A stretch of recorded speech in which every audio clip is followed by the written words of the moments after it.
Hey everybody, Busy Gamer Dad back again.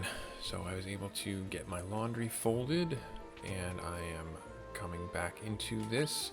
I don't know, I'm sure I missed something on this floor. So end of last video, we freed all the people in Cement Falls here, mining the mithril for the dreadnought. We ran into a guy named Paul for the first time. He evidently knew us, but we didn't know anything. I didn't know anything about him or where he came from. He said he was going to take all the people back to town, which is great, which is where they need to go. They need to be safe. That was part of our rescue mission, as it were. And now we're going to go through the rest of this mine and hopefully find some mithril. That is our task, our appointed chore from Princess Hilda. Let's remove the axe. Yeah, let's remove the... Well, let's do this. Let's remove, equip. Let's put the dagger there. And the axe. The mace and the axe for Guy. And then we'll go through this. I hope you guys are enjoying the series. I'm enjoying playing through this again. It's definitely bringing back some nostalgia feels of when I first played this. Way back in the mid-1990s. I know I'm dating myself, but it was always really fun to jump into this game whenever I could, because it was just one of those games that was able to emulate for the very first time. And you know, when I say emulation, you probably cringe a little bit, but at the same time, oh, there's nothing over here. That was a waste of time. You cringe a little bit because emulation, you know, ooh, illegal, oh no, I'm gonna get in trouble. And you know, I was one of those kids back in the day where I was like, I had no fear. I was not sure what I was doing, but my brothers and I can't say who downloaded or even where we got it from at this point, but you know, we had the tools at our disposal to look into it and figure out how to play all the games that never got released in the United States. I don't think we played very many of them, if you know, anything more than the obligatory ones, like that were the major headliners, such as your Final Fantasies or your other ones of that genre, because we were RPG kids. We played a few sports games. We enjoyed them, you know, with our friends in the neighborhood and stuff like that. When video stores were still a thing, we'd walk down and rent a video game from our local Video King, is what they were called, and we would have that for the weekend. One of the biggest regrets, though, from my childhood is actually in that store they had Earthbound, and I never got a chance to rent it because I didn't know what it was. I was a young kid that just like saw the big box standing on the shelf, and I was like, what is that? I don't want a big box, I just want a game. And I never took the time to actually read it. Had I read it, I might have actually played it and enjoyed it through those means. But yeah, it wasn't until many years later that I actually played Earthbound for the first time. I was like, oh, I see what everyone's talking about.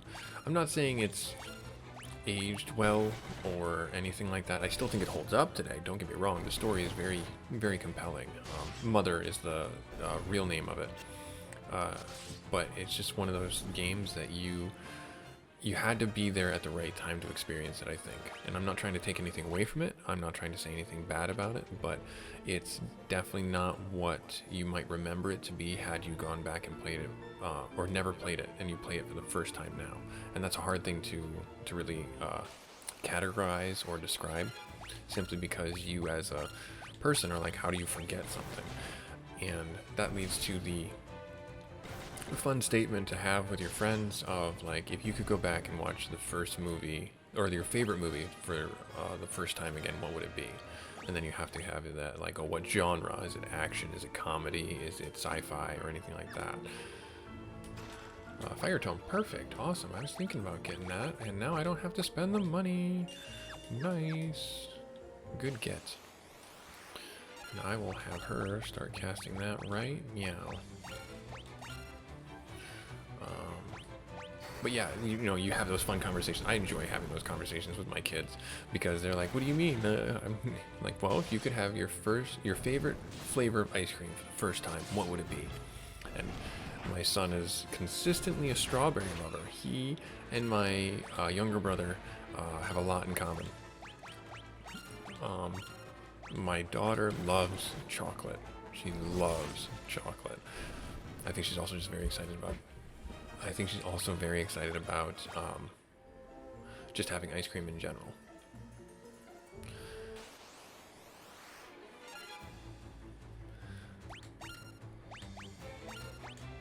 And then let's see here, what else is there? Oh, she's her unicorn garden. She's been doing very well with. And I ask her, you know, what's her favorite color, if she could unsee colors, and it's, you know, kind of a hard statement to make. Aha, see, so this is where that cheat code comes in. This map tells me that that way and that way are dead ends, and we're gonna go... Oh, wait, no, there's a door. Oh, there's a secret door that I walked right by. We should do that. So the map's paying dividends. That square, search the tile that you're on, or level floor that you're on. Really helping out. Min-room, okay. Let's see what's in here. Just a room for fights? Yep, room for fights, which is fine. Whoa, many fights. Okay, well, we'll do... Nope, we'll do that. And we'll do that. You know what? The guy only has 2 more casts of that at his current level, so we might as well just hold on to those 2 casts.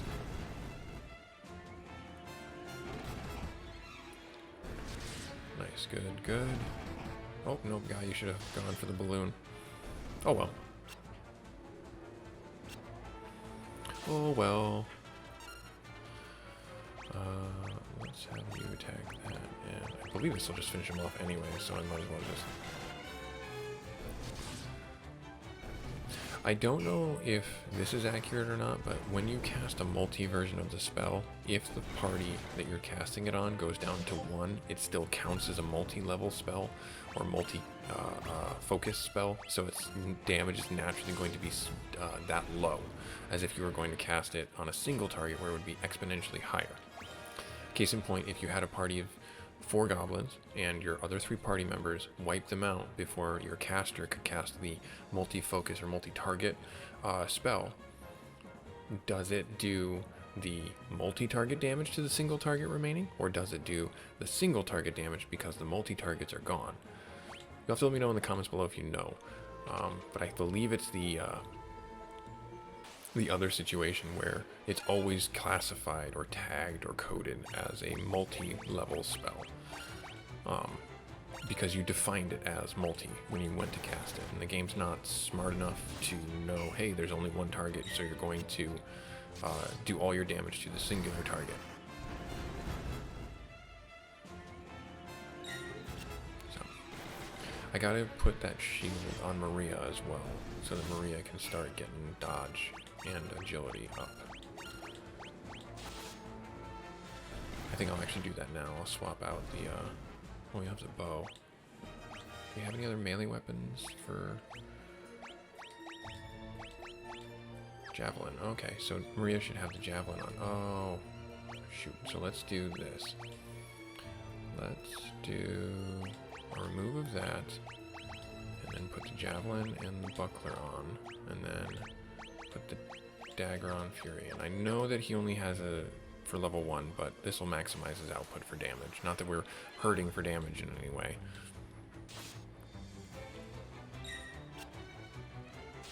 Yeah, So yeah, the goal for this play session is to get in to the mine as far as we can, hopefully beat it, and then probably call it there, so that I can get dinner ready for my kids, or maybe go for a walk with them around the block. We have an unseasonably warm day today, so it'll be a good opportunity for them to get out of the house. Unfortunately, all the snow melted, so can't really take them sledding, which is kind of a bummer.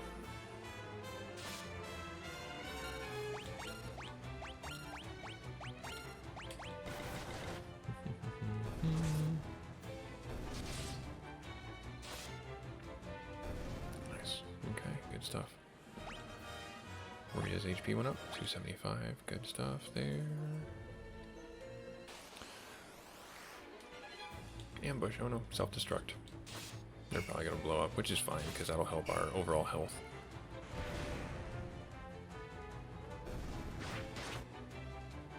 There, and there. Okay, not really too big of a deal.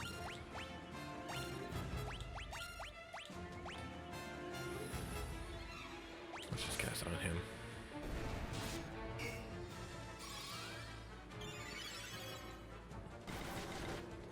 800. Just talk about overheal. Alright. Going through, they're doing the things. Yeah, nice. Okay, shield is up, good. Guy's stamina and life went up, nice. Alright, down to the next floor. What are we looking at? 2 rooms up top here, and many goblins and a knight.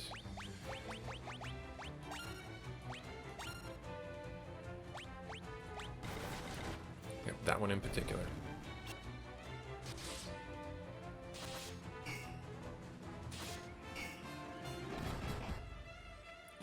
Yeah, the goblins are doing 0 damage to us even when they hit, so it's like, why even bother?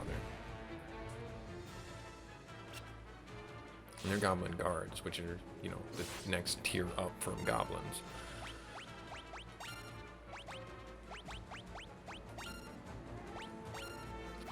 One of the things you may have noticed in the item shops, by the way, is that we don't have ethers, or a lot of the other items that we would, that Final Fantasy 1 had displayed for us very early on. And, oh, he ran away? No, that sucks. We need the money. That's intentional, because in this game it was made to make you understand that money is a really critical resource for your party for development. Got a potion, nice. Yeah, so these are rooms up there, and there's a chest. So if I go in these rooms, these are probably going to be monster rooms, more than likely. More than likely. Oh, that soldier ran off and got more goblins to fight his battles for him. I will not let you run away again. I'll beat you up. Tired of fighting these goblins.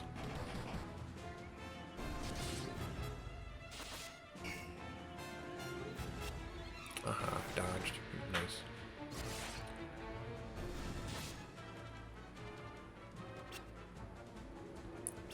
There, okay, nice. I just want to get fire to level 2. And then we'll be good. Then I won't be using it. Yes, good. Shields the shield. So the shields, they not only block the damage, but they also help your agility, I believe, in the game. So you can use them to also get Maria's agility up so she can avoid damage should you put her in the back row and start using the bow and arrow again.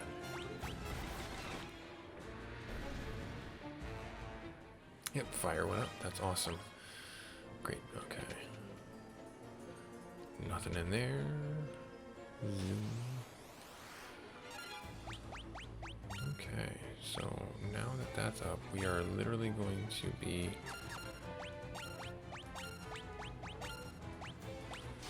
fighting, just melee attacking, because I don't want to blitz through our MP, because we have no way of recovering it. Yeah, if these guys self-destruct on us, that's actually kind of a good thing, because that means our life will more than likely go up. Because we need the damage done to us. Every little bit.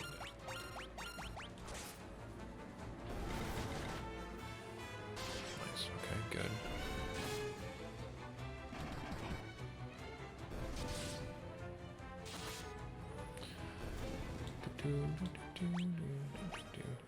Alright. What are you? Oh dear. I don't know what to make of that. I don't remember fighting a guy like that here. Let's do a quick save.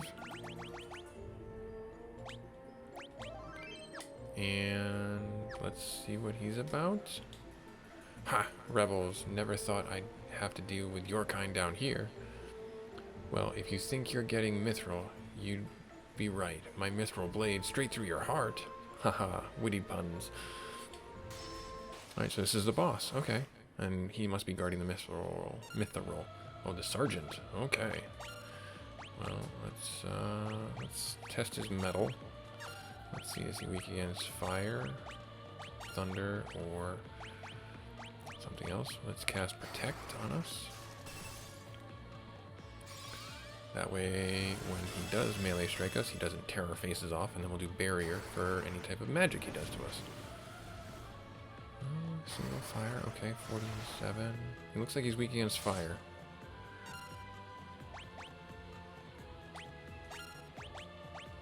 Is that the case? And then we will do... Raises barrier against status alignments. Void creates a double image. Let's do shell. Elemental attacks. Let's do barrier actually.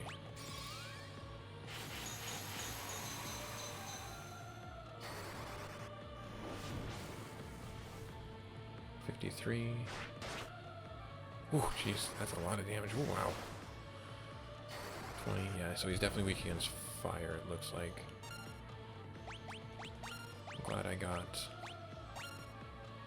Well, let me just verify. That, and then you can just start swinging at him. Might as well do blink. That way, if we can maybe dodge an attack or two. Okay, so Frost does more damage to him because Frost is a lower level. Maybe it's just a percentage type of thing. I don't know. Well, that's cool. They do the double image. He's definitely not weak against physical attacks. So I'm glad I went through the trouble of upping their stuff. Oh, I should have. I didn't do that. They are totally in their wrong weapons. Let's do a cure. He still hits like a truck, though. This is our first real boss, now that I think about it.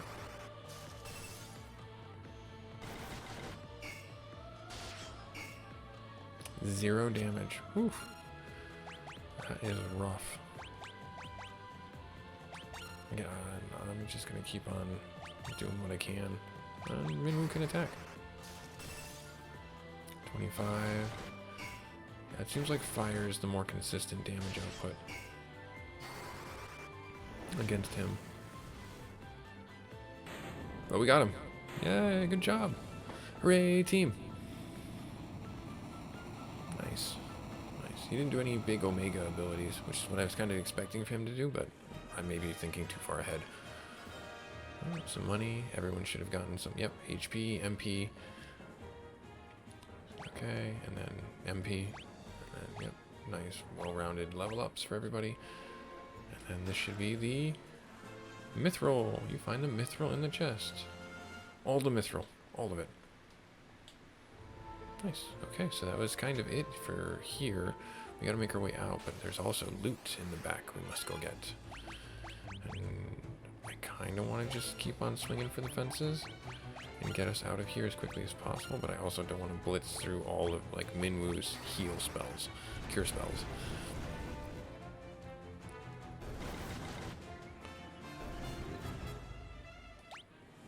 Guy's HP went up, that's good. Must have been a holdover from the last fight.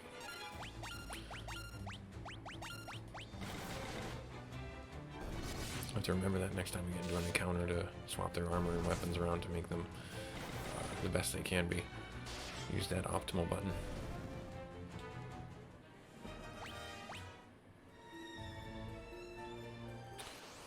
Alright, up here, preemptive strike, that's okay with me. We're gonna have you do fire 3, and we're gonna have you attack. Beat him up. Q. Nice. So about 10 health is what these goblins have. Okay. Or goblin guards, I should say, or imp guards. Or blue imps. I believe they're called still blue imps in the first one. Again, forgive me if I call them by another name, because I know them from the NES versions as that. No level ups. But there is loot over here in the corner.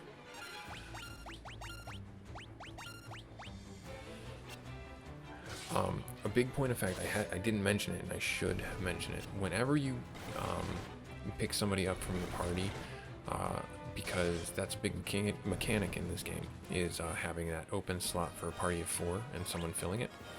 one of the big things you should consider and make sure you're not doing is giving them spells. Do not give them spells, because that is a resource that you have that is very finite for yourself, and you may as well be shooting yourself in the foot and wasting money on, and you would be wasting money. Because the Minwu is meant to leave us. He's going to leave us at some point. And if you give them tomes or armor or items or things like that, and they leave your party with them, that really kind of puts you in a lurch, because they potentially could take away, walk off with your, best equipment at the time, and that would really hurt your party overall. So consider that for your playthrough. Make sure, that's why I didn't give Minwu the fire tome when it came up. I gave it to Maria. An antidote, nice. Monsters! Oh no! A land turtle? Oh dear, are you gonna hurt me? You are potentially gonna hurt me, and I'm going to be sad. So I'm gonna do protect.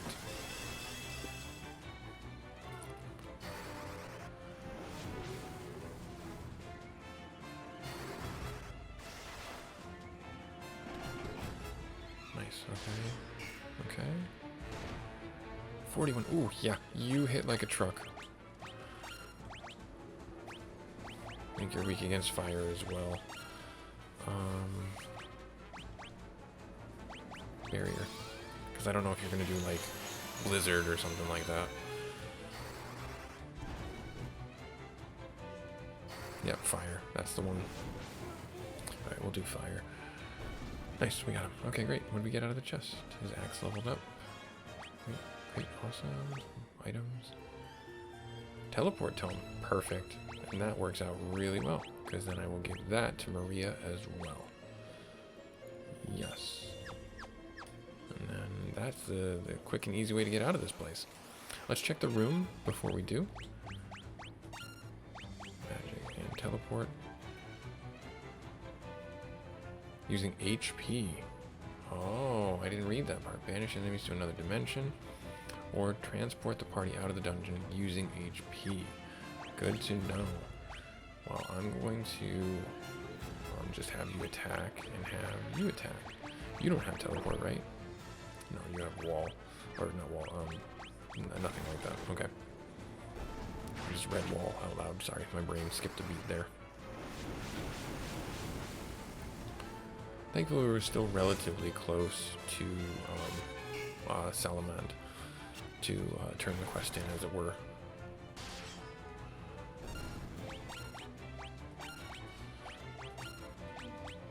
Nice. Okay, there we are.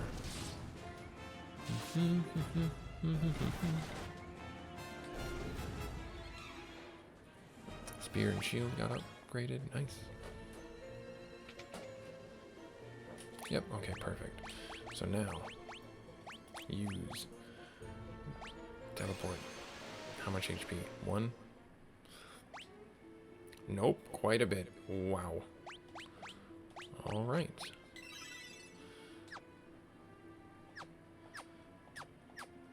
Alright, now do we have the secret shortcut to get down here? Nope, I can't get down that way. Just a soldier though, we will beat you up. We'll call this video probably when we get back to town.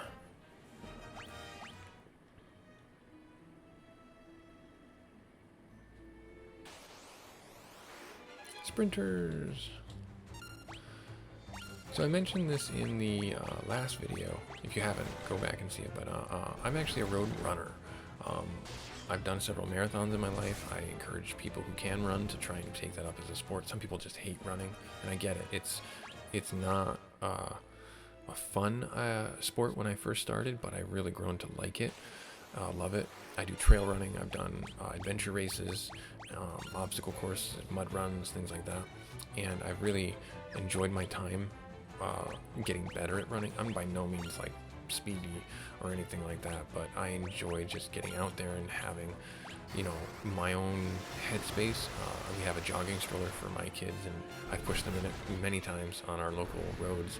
And we have trails, a rail trail system that is a paved road that's pretty easy to go down and back and get like 4 miles in, essentially. But where I'm going with the ramblings is I want to know your opinion. Do you think I should do a marathon this year? I'm on the fence about it, and it's not easy to do a marathon by any stretch. I'm sure you're, thinking like marathons are ridiculous. How could you do that? Like training for them is months and months of time spent on the road or trail, doing the work, getting the time in and the steps in, or the miles in essentially, and just to endure it, and then let alone do well or hit a target time that you might be doing with it. And when I first did my very first marathon, I had no idea what I was getting into. I just wanted to finish it. And that was when I got bit by the bug, because I finished it and I felt really good. There was the runner's high, the endorphins that really kicked in, and it was like, wow, that was one of the hardest things I've ever done in my life, and from a physical stance. And it was really rewarding to cross that finish line at that time I did, and it gave me an idea of my future goals should I ever pick that up again. So let me know your thoughts are. Do you think I should do a marathon this year? Do you think I could train for one? Do you have any recommendations for any type of training regimen for them? Because it's basically, you have to, there's several schools of thought. The one that I prescribe to is getting yourself up to running 20 miles in a sitting or a session. And that's not easy. That's like essentially running for probably about 3 hours. And I don't have all that much time in a day to do that, with this hobby, as well as my day job, my kids, my wife, and my other obligations, my volunteer work, or, doing work for the youth groups that I work with. And it's hard to parse out even time to do this or just hang out with my family. So, that's a big commitment to ramp up to getting to 20 miles and having that be a consistent weekly session for running. But it's doable. It's not impossible. All right, so we made it back to Solomon, and that was a bit of a marathon too. But I think I'm going to call this video here. And when we pick up, we'll do the obligatory talk to all the people and find out where our next adventure is going to take us for this. So this was Busy Gamer Dad playing Final Fantasy II on the Pixel Remastered series. Thanks very much for stopping by. Like, comment, subscribe, all that stuff. And, have fun. Good luck. Talk to you later. Bye.